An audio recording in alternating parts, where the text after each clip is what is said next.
د بیلابیلو سیمو پرنګ تحصیل چارباغ کې هم د کرونا مخنیوي لپاره د حفاظتي سپری عمل روان دی چې له وجې به تر ډیر حده د کرونا زور کم شي.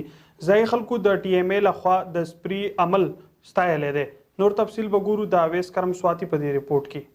ټول نړۍ کې د کرونا وایرس وبا په تیزی سره روانه ده. همدې سلسله کې صوبایي حکومتونه حفاظتي اقداماتو سره سره د احتیاطي تدابیرو عوامو ته هدایت ورکوي. همدغه کړۍ کې په سوات تحصیلي چارباغ کې TMA چارباغ د TMO نوید خان په هدایت باندې تر دې دمه په مختلف علاقو کې سپری کړی دی او باقاعده توري د ټیوار اقبال حسین په زیر نگرانۍ کې یو ټیم تشکیل کړی دی چې نن هم د چارباغ په بازار کې د TMA چارباغ انتظامیه د کرونا وایرس نه د بچاو لپاره سپری وکړو. ټیوار اقبال حسین میډیا ته خپل وینا کې وی چې TMA چارباغ عوامو ته هر قسم سہولت ورکوي او د کرونا وایرس نو د بچاو د پاره TMA چارباغ انتظامیه بخپل هر قسم کوشش جاری ساتي او عوامو ته ریلیف ورکوي. ټیوار اقبال حسین زیاته کړه چې عوام د حکومتي ادارو سره تعاون کوي او په احتیاطي تدابیرو د عمل کوي. اویس کرم سواتی چارباغ سوات. په سوات کې د لاک ډاون په وجه د